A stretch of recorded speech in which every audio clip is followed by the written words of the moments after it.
নামাজ কে বলো না কাজ আছে, কাজকে বলো আমার নামাজ আছে। নামাজকে বলো না কাজ আছে, কাজকে বলো আমার নামাজ আছে। নামাজ বিহীন পরপারে কি জবাব দিবে তুমি প্রভুর কাছে। নামাজকে বলো না কাজ আছে, কাজকে বলো আমার নামাজ আছে। ফজর কাটে ঘুমের ঘরে, জোহর কাজে কাজে, আসর কাটে খেলাধুলায়, মাগরিব মাঝে মাঝে, এশার সময় হয়ে এলে থাকো তুমি দুনিয়ার পিছে। নামাজকে বলো না কাজ আছে, কাজকে বলো আমার নামাজ আছে। ঠিক কিনা? তার জন্য আমরা বলবো এ কাজ আমার নামাজ আছে। আমাকে আল্লাহ তাআলা 5 ওয়াক্ত নামাজ ফরজ করে দিয়েছে। এ কাজ তুমি আমি তোমাকে ছেড়ে দিলাম। মুয়াজ্জিন যখন ডাকবে আল্লাহু আকবার আল্লাহু আকবার আল্লাহু আকবার আল্লাহু আকবার বলে ডাক দেয়, সঙ্গে সঙ্গে তুমি মসজিদের দিকে রওনা হও, মসজিদের দিকে রওনা হও। কারণ ভাই ও হাজীপাড়ার মানুষ, নামাজ ছাড়া কি আমাদের কিছু আছে? জোরে বলেন আছে? নামাজ ছেড়ে কি কিছু আছে?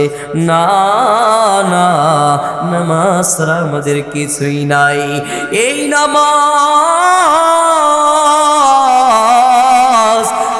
নামাজ আমার অন্ধকার কবরটাকে আলোকিত বানাইয়া দিবে। এই নামাজ আমাকে জান্নাতের রাস্তায় নিয়ে যাবে। তার জন্য আমরা 5 ওয়াক্ত নামাজ পড়ব তো ইনশাআল্লাহ। 5 ওয়াক্ত নামাজ পড়ব তো আল্লাহ তাআলা যেন আমাদেরকে 5 ওয়াক্ত নামাজি বানায়। এ মুসলমান, এই 5 ওয়াক্ত নামাজ আমাদেরকে কবরের শান্তিতে রাখবে। দুনিয়ার কিছুই আমাদের সঙ্গে যাবে না। যাবেনি? আরো জোরে বলেন যাবে।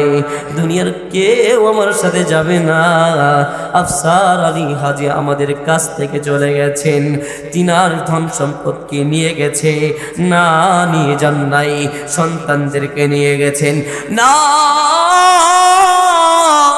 কাউকে নিয়ে যান না। শুধু ওই যে সাদা কাফন কান নিয়ে কবরে গেছে, একমাত্র সাথী হয়েছে তার ওই যে সাদা কাফন কান সাথী হয়েছে, সন্তান সাথী হইল না, সন্তান আপন হইল না, স্ত্রী আপন হইল না, তার ধন সম্পদ আপন হইল না। একমাত্র আপন হইল তার সাদা কাফন কান আর তার আমল। এই আমল নিয়ে সে কবরে গেছে। এভাবে কবর বলে ও আল্লাহর বান্দা, এ আল্লাহর বান্দা, আমল ছাড়া তুমি কবরে আসিও না। আমি এমন একটা কবর, যে কবর বাতি নাই, এমন একটা কবর যেই কবর অন্ধকার। আমি এমন একটা কবর যেই কবরে কোনো সূর্যের আলো পৌঁছায় না। আমি এমন একটা কবর, যদি আমল নিয়ে আসো আমি তোমার জন্য কি হব? আরামদায়ক হব। আর যদি তুমি আমল নিয়ে না আসো আমি তোমার জন্য ভয়ঙ্কর হয়ে যাব। রাসূল বলেন যে বেনামাজির তিনটা শাস্তি কয়টা, জোরে বলেন কয়টা? বেনামাজির কবরে তিনটা শাস্তি। শাস্তিগুলো মনে রাখবেন। যারা নামাজ পড়ে না, এক নাম্বার শাস্তি হইল, এক নাম্বার শাস্তি হইল যে তার কবরে যখন দাফন করানো হবে, এক নাম্বার শাস্তি হইল তার ডান দিকের পিঞ্জারে এবং বাম দিকের পিঞ্জারে কবর চাপ দিবে। কি দিবে? চাপ দিবে। হাদিসের মধ্যে পাওয়া যায় এমন কবর চাপ দিবে যার হাড্ডি ডান দিকের হাড্ডিগুলা বাম দিকে চলে যাবে আর বাম দিকের হাড্ডিগুলো ডান দিকে চলে যাবে। এবার বেনামাজি চিল্লাইয়া বলবে, ও আল্লাহ,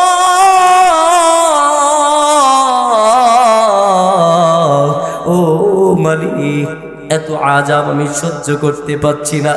মালিক তুমি কি আমারে কিছুক্ষণের জন্য সময় দিবা? এ মালিক তুমি আমাকে একবার সুযোগ দাও, একবার সুযোগ দাও। আমল করব, ইবাদত বندگی করব, 5 ওয়াক্ত নামাজ পড়ব, খারাপ কাজ করব না। এবার আল্লাহ জানিয়ে দেয়, ও বান্দারে তোরে 80 বছর আমি সুযোগ দিয়েছিলাম। এ বান্দা তোকে 80 বছর সুযোগ দিয়েছি। এ বান্দা তোমাকে 100 বছর আমি সুযোগ দিয়েছি বান্দা। এ বান্দা তখন তুই আমার নামাজ আদায় করস নাই। এখন চিল্লা, কোন লাভ নাই। চিল্লাইতে থাকবে, চিল্লাইতে থাকবে। সেদিন আল্লাহ তাআলা তার ডাকে সাড়া দিবে না। তাহলে এক নাম্বার আযাব কি বলেন তো? তাকে কবর চাপ দিবে। কি দিবে? বেনামাজিদেরকে কবর চাপ দিবে। ডান দিকের পিঞ্জারি বাম দিকে চলে যাবে আর বাম দিকের পিঞ্জারি ডান দিকে চলে যাবে। 2 নাম্বার আযাব হইল, 2 নাম্বার আযাব হইল। আল্লাহ তাআলা বলেন, শুধু আল্লাহ তাআলা নয়, রাসূলুল্লাহ সাল্লাল্লাহু আলাইহি ওয়াসাল্লাম বলেন তার জাহান্নামের পোশাক তাকে পরানো হবে, আগুনের পোশাক তাকে পরানো হবে। আচ্ছা ভাই বলে তো কয়েল চিনেননি? এই কয়েলের আগুন যদি যায় কেমন কষ্ট লাগে, লাগে না নাই? আরো জোরে বলেন, লাগে না নাই? এমন একটা কয়েলের আগুন যদি হাতের ভিতরে রাখা অসম্ভব হয়ে যায়, কিন্তু যারা বেনামাজি তাদের কি করবে জানেননি? জাহান্নামের পোশাক পরানো হবে তাকে, জাহান্নামের পোশাক পরানো হবে, আগুনের পোশাক পরানো হবে। হাদিসের মধ্যে আছে যদি এই সরিষার দানা পরিমাণও যদি পৃথিবীর ভিতরে আগুনটা দেওয়া যায় তাহলে পুরা পৃথিবী 1 সেকেন্ডের ভিতরে জ্বলে যাবে। এমন একটা পোশাক তাকে পরানো হবে, জাহান্নামের পোশাক তাকে পরানো হবে। এমন চিৎকার করবে, ও মালিক আমি এত আযাব সহ্য করতে পারছি না, এত কষ্ট সহ্য করতে পারছি না। মালিক তুমি আমাকে সুযোগ দাও, একবার দুনিয়াতে পাঠাও। ও মালিক তোমার আমল করব, সন্তানের মায়া করব না, স্ত্রীর মায়া করব না, পরপুরুষের মায়া করব না, শুধু তোমার আমল করব, তোমার ইবাদত বندگی করব, শুধু নামাজই পড়ব।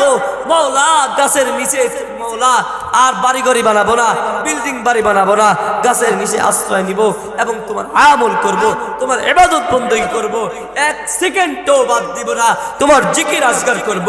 মালিক আমারে একবার সুযোগ দাও না, মালিক আল্লাহ আমাকে একবার সুযোগ দাও না। আল্লাহ তাআলা জানিয়ে দেয়, এ বান্দা, এ বান্দা তোমাকে আমি দুনিয়াতে কত ডাকেছিলাম, এ বান্দা তুমি নামাজ পড়ো, এ বান্দা নামাজ পড়ো, এ বান্দা তুমি আমার জিকির করো। সেই দিন তুমি তো বান্দা শুনো নাই, আজকে আমি তুমি চিল্লাও, চিল্লাইতে থাকো। বান্দা আমি তোমার কোনো ডাক শুনবো না, তোমার আওয়াজ আমি শুনবো না, শুনবো না বান্দা, শুনবো না। আযাব খাটতেই থাকো, খাটতেই থাকো। আফসোস হয় না নাই? এ বান্দা 10 বছর নামাজ পড়ে নাই, এ বান্দা 20 বছর নামাজ পড়ে নাই, এ বান্দা 40 বছর নামাজ পড়ে নাই, এ বান্দা 50 বছর নামাজ পড়ে নাই। বান্দা তোর 60 বছর হয়েছে, এই সময় তুই আমাকে ডাকতেছিস, আমাকে তুই আমাকে স্মরণ হয়েছে, 5 ওয়াক্ত নামাজ শুরু করে দিয়েছিস। এ বান্দা, তোকে কেমন ভালোবাসি জানিস বান্দা? তুই যখন একটা সিজদায় পয়রা আমাকে ডাকোস, সুবহান রাব্বিয়াল আলা, সুবহান রাব্বিয়াল আলা। এ বান্দা, তুমি জানো বান্দা, একটা সুবহানাল্লাহর কারণে আমি আল্লাহ তাআলা তোর 50 বছরের গুনাহগুলোকে আমি মাফ করে দিয়েছি। জোরে বলেন সুবহানাল্লাহ।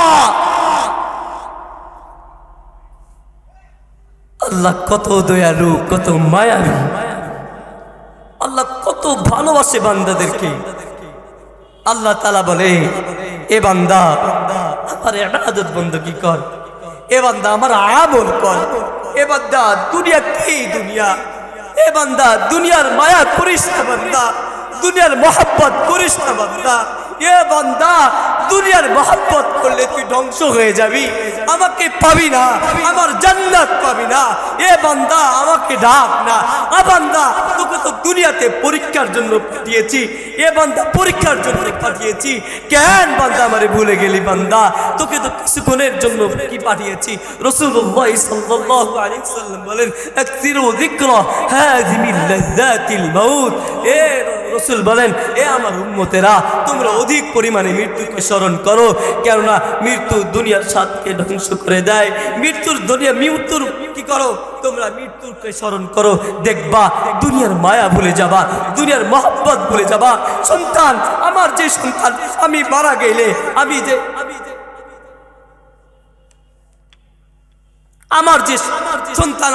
গেলে আমার সন্তান আমাকে 1 সেকেন্ড রাখবে না বাড়িতে। আমি মারা গেলে আমার স্ত্রী আমাকে বাড়িতে 1 সেকেন্ড রাখবে না। আমি মারা গেলে আমার পাড়াপড়শি আমাকে 1 সেকেন্ড রাখবে না।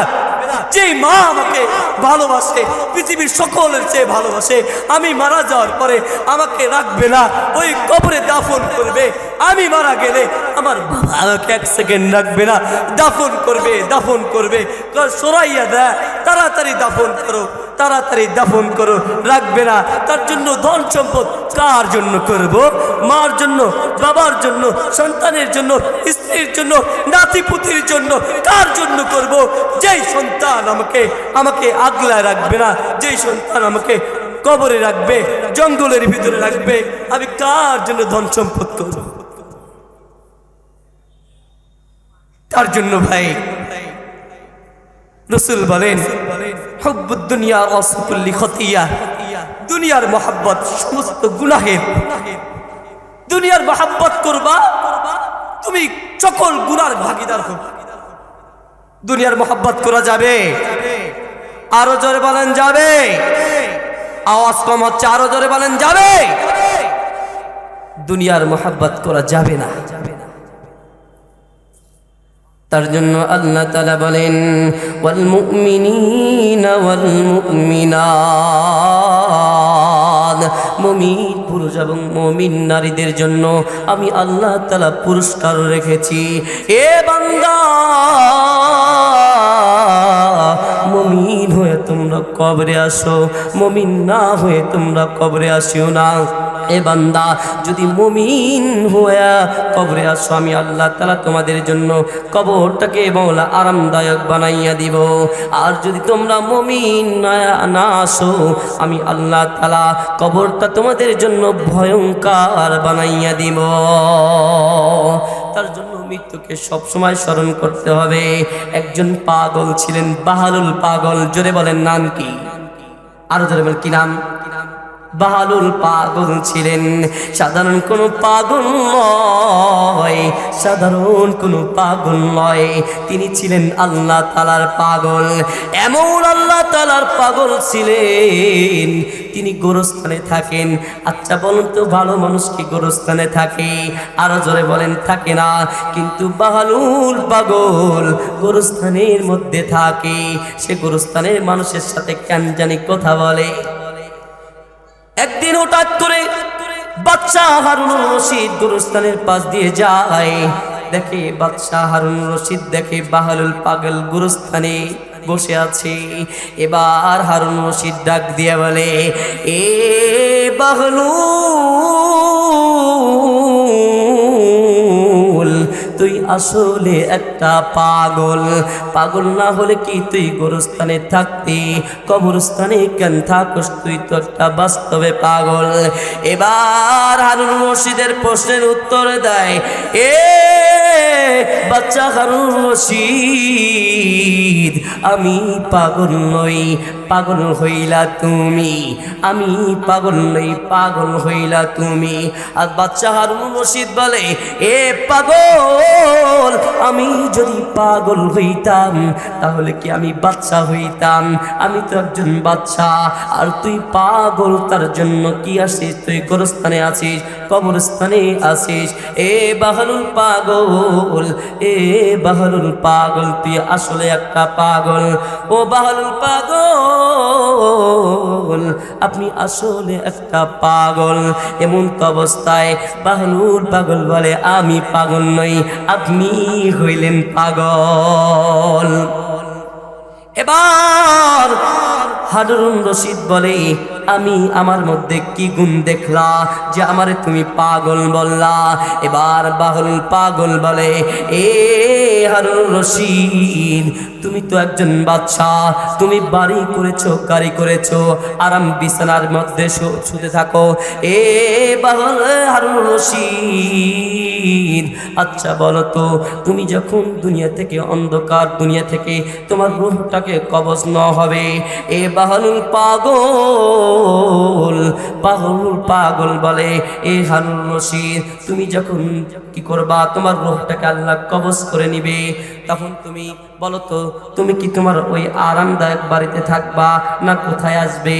এমন তো অবস্থায় হারুন রশিদ বলে, ও বাহলুল পাগল, মারা গেলে মানুষকে কেউ ঘরের ভিতরে রাখে, গোরস্থানেই তো আমারে থাকতে হবে। এবার বাহলুল পাগল বলে, এ বাচ্চা হারুন রশিদ, তোমাকে তো এই কবরস্থানে আসতেই হবে। করব তুমি যতই বাহাদুরি করো না কেন, যত বাড়ি গাড়ি করো না কেন, যতই টাকা পয়সা বানাও না কেন, তোমাকে তো কবরে আসতেই হবে। তার জন্য হারুন রশিদ, আমি বাড়ি বানাই নাই, আমি গাড়ি করি নাই, আরাম বিছানা বানাই নাই, আমি জানি আমাকে একদিন না দিন একদিন এই কবরস্থানে আসতে হবে। তার জন্য আমি আগে থেকেই প্রস্তুত নিয়ে আছি। এবার হারুন রশিদ বলে, এ বাহলুল পাগল, তুই পাগল নস, তুই সাধারণ কোনো পাগল নস, তুই হলি একজন আল্লাহ তাআলার পাগল। দেখেছেন একজন পাগল, তিনি গোরস্থানে তার জিন্দেগিটাকে কাটিয়ে দিয়েছেন, আল্লাহ তাআলার কাছে প্যারা একজন বান্দা হয়ে গেছে। তার জন্য আমরা এই দুনিয়ার মায়া, দুনিয়ার ধন সম্পদ, টাকা পয়সা আমাদের উপকারে আসবে? বলেন তো, আরো জোরে বলেন, উপকারে আসবে? আমাদের উপকারে আসবে না। আমাদের উপকার আসবে কি? আমার নামাজ, আমার রোজা, আমার নফল নামাজ, আমার তাহাজ্জুদ নামাজ, আমার দান সদকা যেগুলো করেছি, এগুলোই আমার ভবিষ্যৎ, আমার কবরের জন্য শান্তি হবে। কিন্তু আমার ধন সম্পদ, আমি যে সন্তানকে বানাইলাম, যে সন্তান ডক্টর, যে সন্তান ইঞ্জিনিয়ার, এই সন্তান আমার কোনো ফায়দা আছে?